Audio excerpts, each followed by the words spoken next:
Hello, everyone. I don't know who else is going to see this. I don't know when you see this, but alright. Well, here I am. As you see from the title, there's just a prophetic word that the Lord has given me. He gave it to me actually on Friday, and I thought I was going to be releasing it Friday. But that didn't happen. He wanted me to release it now. So I'm going to release this prophetic word and also another one. And I will,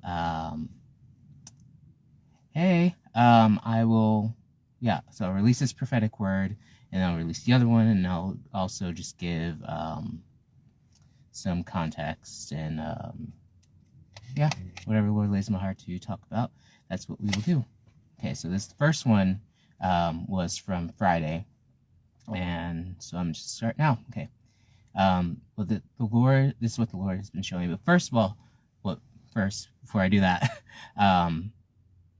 so the Lord just wanted me to say that, okay, one of the strongest gift that I do have is prophecy. So basically he's been raising me up as prophet, like, since I've been saved, which will be almost 13, it'll be 13 years on, December 15th, it'll be 13 years since I got saved. So since then, I've been operating in the prophetic, and the Lord has basically pretty much just kept me, obviously in His presence, in His Word, and surrounded by a lot of people who operate in the prophetic, and just growing up in the infancy stage, like, he put me around a lot of prophetic people, and not only did they confirm a lot of things that the Lord had released through me, but also they affirmed in me just how well I was hearing from Him. And the past, I'd say probably since 2016, 2017, the Lord's actually been keeping me hidden, where I haven't been prophesying, or I haven't been really operating any spiritual gifts. I've just been basically just showing up, and He's just been pruning me and refining a lot of things in me, and especially over the last couple of years, been bringing me in a season where He's just been deepening and refining my ability to hear Him. And so now He's giving me this prophetic word, and I feel like this is definitely, obviously, timely for the church, for us, and where He's leading. And this is also, it's interesting because there's someone else who I follow who's also a prophet, and they kind of share the same things. So it's very interesting, and so this is definitely that was definitely confirmation for me. So that shows, okay, I am hearing from the Lord. So now I'll finally get into it. So this is what the Lord shared with me on Friday. He said, "I am uprooting many leaders and men and women of God who have and are operating out of a spirit of divination, who have taken my word out of context and used it to manipulate and control a multitude of congregations, to ultimately keep them in a place of spectatorship, when my word is meant to equip all into ministry in the way I designed them, and not in the way the current church has. I am calling out my prophets, not the prophetic people the church and man has raised up, to correct and rebuke the church. Much like I raised Ezekiel to rebuke Israel, I am raising up my prophets to do the very same thing in my way, not in the church's way. For the church has adopted a New Age mindset and partnered with Satanic and New Age philosophies that have hindered and crippled the prophetic, making it all about man and less about me, ultimately turning my gift of the prophetic into witchcraft and divination. There are many who prophesy out of their souls, casting blind judgments and cursing individuals, thinking it's I who speaks through them, and that's most certainly not the case. And once again, this is a direct result of horrible and incorrect teachings that have misled and misdirected people away from me and my voice and onto themselves, looking to themselves and their own wisdom and strength for the prophetic. It only comes from me. I am casting down those who are appointed by man and raising up my people in their place as they should be. My people have been cast out and rejected by the church over meaningless, irrelevant, and petty things, while ones who rejected them have and are doing 10 times worse while serving in high, impactful, and influential places. They are being exposed and abased, brought to justice, so they may repent and turn towards me in humility. I am using the foolish things of the world to confound the wise. I am sending black prophets into white churches, white prophets into Asian churches, young prophets to older generations, wherever the prophet was rejected, I am sending them back to that place to bring forth correction and rebuke, because above all, I desire my church, my creation, to be one, and there can't be unity and singularity where there's anger, strife, arrogance, competition, and jealousy. The casting out and rejection is a result of jealousy and the projection of one's own insecurities onto an unassuming individual who's only seeking me, who's truly seeking me, not doctrine or rhetoric, and certainly not men or women of God or ministry. I can't read my own handwriting. These who are and have been rejected are my prophets, who I have set apart before they were born, who not only walk in this gift, but are also set apart for purity and walk in it humbly, whether they realize it or not. They will lead my church into the next era and stage, into the next season in time, and I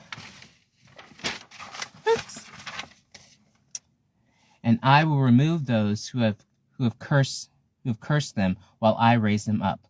I will make multiple tables before them. Wow. I really cannot read my handwriting right now. This is bad. Okay, I will make multiple tables before them while... What in the world did I write? Oh, yeah. I will make... What? Okay. I will make multiple tables before them while steaming hot coals are placed on their enemies' heads, and they are brought to their knees, humbled and exposed for my glory, but still renewed and restored by my glorious grace, as I desire no one to perish, no, not one.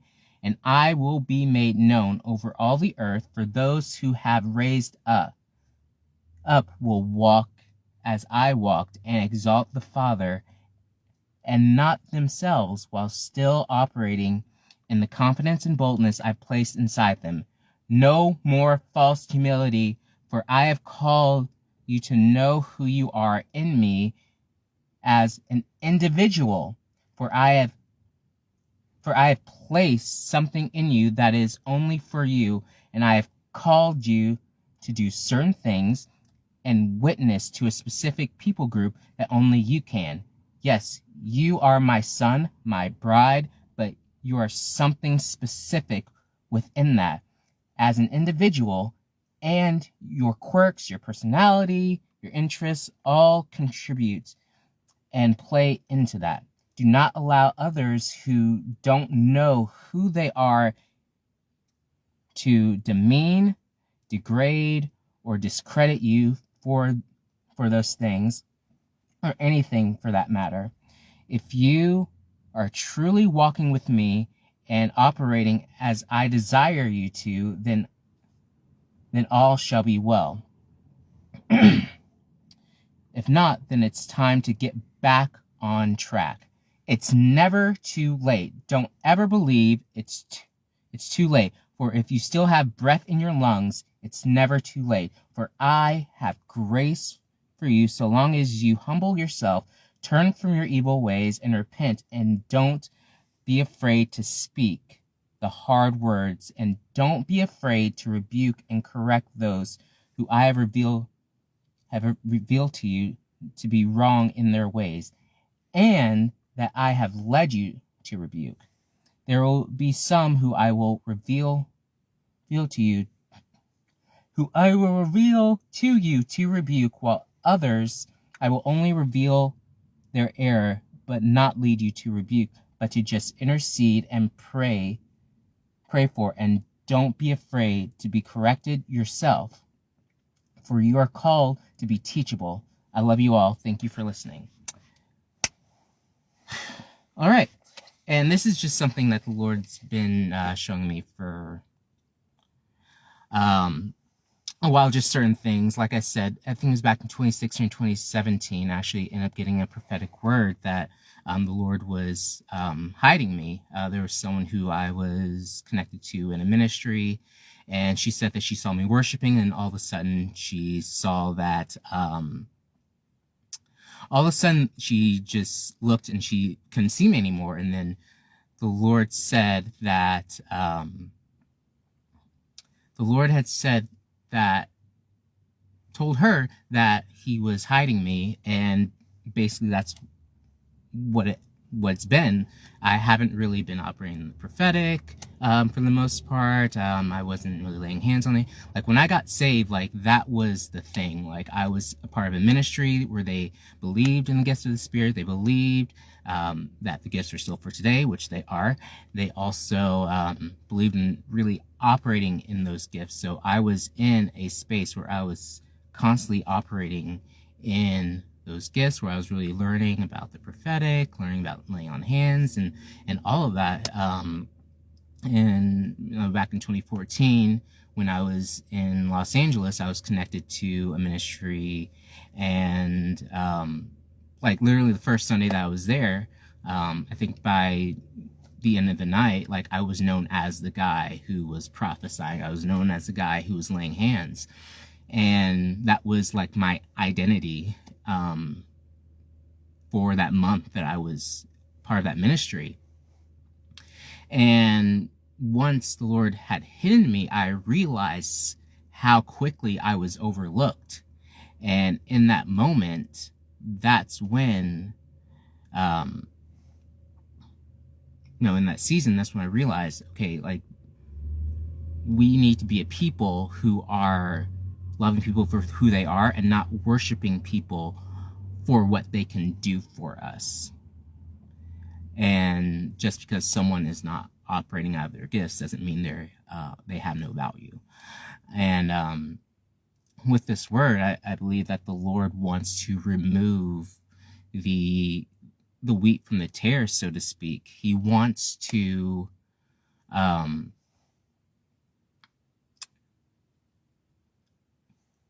the Lord, he wants there to be purity in the church, and he wants the church to be, to operate as the fivefold ministry, as it's supposed to, specifically when it comes to the prophet, because he's shown me that the prophets, like the real prophets, have pretty much been exiled out of the church. Excuse me. And, the real prophets have been exiled out of the church, and they've raised up prophetic people in their spots, but there are no prophets to disciple, to train the prophetic people or these other prophets, because the real prophets have been cast out. And so now you have teachers who are teachers, you have other people who are part of the other parts of the ministry, and they don't know what they're doing, and now it's becoming more rhetoric, it's becoming more doctrine, and it's becoming weird. And so that comes into the next word that the Lord actually gave me this afternoon, specifically about prophets and how they're supposed to function in terms of ministry in the fivefold ministry. So this one's shorter than the last one, but yeah. The job of the prophet within a ministry is to be the direct line between God, the Father, me, to the, again, I cannot read my own handwriting. Me, to the ministry leaders over my desires and my direction for the ministry. How to handle and facilitate everything, all the ins and outs, etc. It's also their job to raise up, train, and disciple other prophets and prophetic people within the ministry. No other office is meant to train and disciple the other prophets or prophetic people in this gift, in their gifts. Only the prophets. The prophets breed prophets, but now, because of insecurity, jealousy, and competition, the prophets have been pushed out of the church, exiled, if you will, and the other four parts of the ministry, the pastors, the teachers, evangelists, and apostles, are raising up and discipling the prophetic people and the prophets in a way to control the flow of the prophetic, creating doctrine and rhetoric, thus turning the prophetic into a man-made gift, into witchcraft, only prophesying only what feels good, what tickles the ear, instead of what corrects, what confronts sin, what comforts and transforms. That is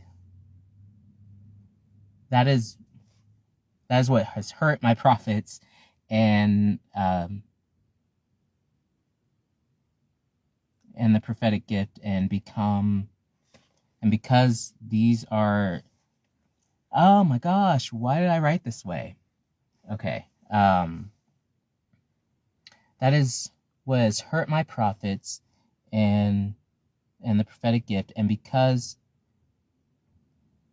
there are not many prophets walking in the accuracy and the fullness I have for them, many others have turned away from this gift in their infancy of learning and how to operate in it, because of the opposition and the inevitable rejection, and no one to look up to as a tangible source is yeah.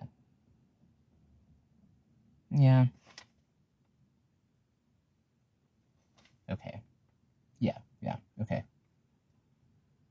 A tangible source, and how to truly operate and function as a prophet. I'm so sorry. The church as a whole is only operating in four of the five of the offices to avoid offense that comes from the true accuracy and function of the prophet. Silencing the true nature and function of my voice. All of this is witchcraft. It is okay. Yes, it is control and divination, and yes, it is control, divination, and rhetoric. And I will not write like this again, I promise.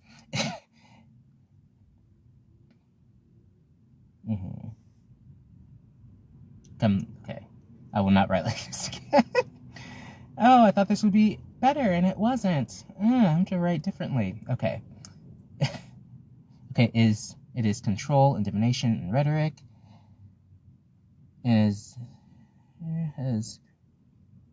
Okay. And this has created.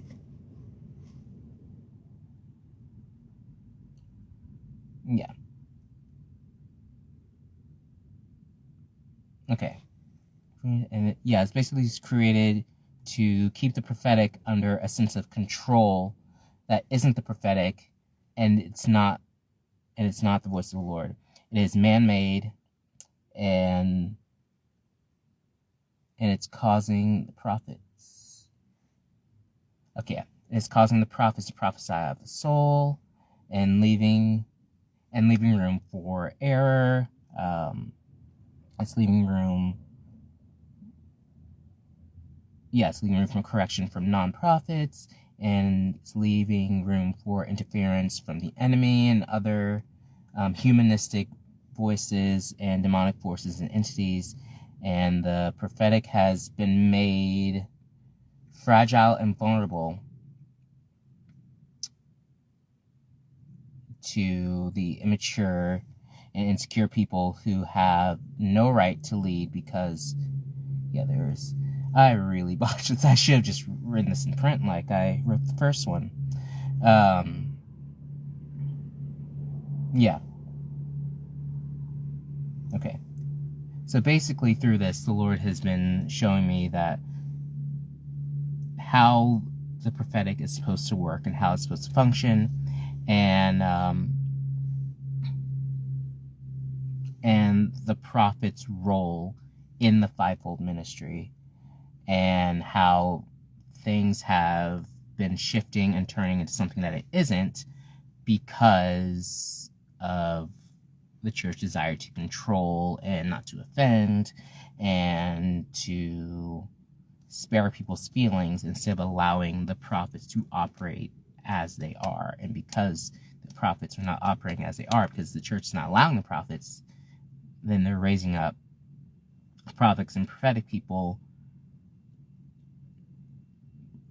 who are not being led by other prophets, and it's becoming something that's weird.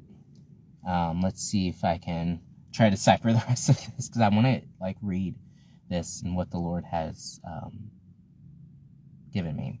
So bear with me for a second. Yeah. So the prophetic has been made fragile and vulnerable.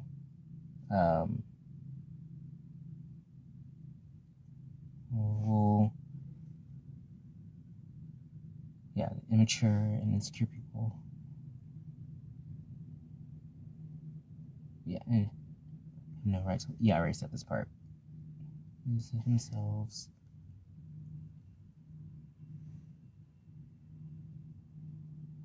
Okay.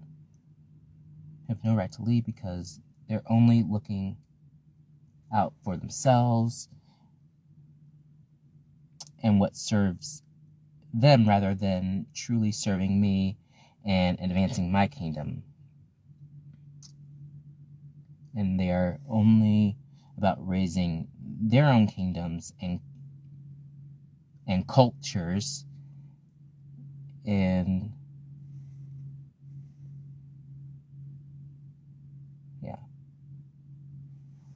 wanting the Lord to co-sign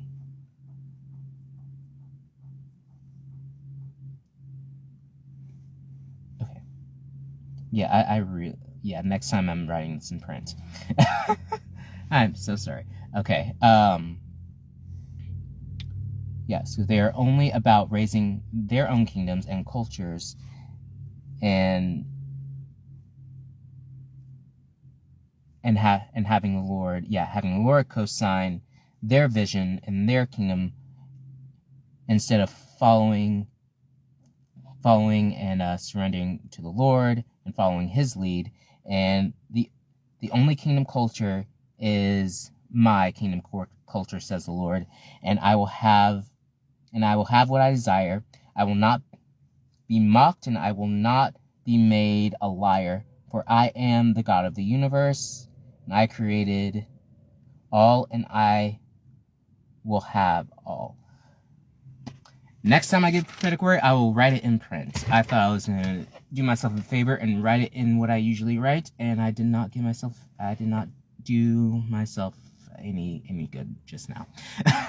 But basically, yeah, the Lord is he's shown me that he's very specific about what he wants to do and what he wants to say and what he wants to speak in terms of the prophets and how he wants them to operate and function. And this is definitely something that I've also seen. I've seen other prophets and prophetic people, like really more so prophets, not prophet. But I've seen other prophets who have kind of wavered or fallen away from actually operating in that gift because they were more so concerned about being liked and being received by people instead of actually operating in the prophetic. And like I ran into someone who was dealing with that. And I remember years and years ago, like it was me, him, and a third person. We were at lunch together, and this third person was so adamant about, they were so adamant about wanting to find their spouse, so adamant about wanting to, get married and have a family. And I was just telling them straight up, like, if that's what you want, then you have to make God the priority. You have to, before you can be a husband to anybody, you need to be the bride. Before you can take care of anyone else, you have to have your heart right. You cannot enter into a union and not have God first in your life. It's just not going to work. And he just didn't want to hear that. And the other person who was with me was a prophet, operates very similarly to as I do, but he did not want to co-sign on anything I was saying. He didn't want to have any part of that because he cared more about being liked than actually speaking truth. And the thing is, I was telling this to this other person because I love this person and because I didn't want him to step into a situation that was going to hurt not only him, but hurt someone else. And as a man in the church, like, we are meant to be a protector of our homes. We're meant to be a spiritual authority. We're meant to set the spiritual atmosphere of the home, and we're meant to make a home for our bride. But we cannot do that if we are not anchored in the Lord first. I always bring up this analogy that God did not give Adam Eve because he was lonely. He gave Adam Eve because he was alone. Like, Adam was right within himself. He was okay. He was content. He just desired a partner. He wasn't broken. He wasn't insecure. He wasn't trying to seek anything out. He just was lonely. And that was it. And when the Lord saw that he was alone or lonely, whatever, when I say lonely or alone, understand that my delineation in my head is that he was secure within himself before Eve came along. And so that's what basically I'm saying. Like, before your spouse, you need to be secure within yourself, because marriage is a responsibility. It is not this happily ever after, this romanticized thing. It is a responsibility. You are taking care of someone else. You are stewarding someone else's heart, and you need to be in a healthy place within yourself. You need to be okay with being alone. You need to be okay with yourself before you can take on the responsibility of taking care of someone else. And there are a lot of people who step into that role, into that responsibility, and they haven't done that hard work. They haven't done that work within themselves to do that. But anyway, back to that story. I was basically having that conversation with this person and they did not want to hear it. And then I have another person who also operates as a prophet who wasn't willing to say the things that need to be said, or they weren't willing to give the hard truths because they cared more about being liked. And right now, they don't really operate in the prophetic like that. They just don't. And there was someone else who recently, like the Lord had led me to a ministry here in the DFW area, and I met this person. I think he should be like 22 now. Yeah, I met him about fall of 2021, and basically the Lord was raising him up as a prophet, and he and I operate very similarly.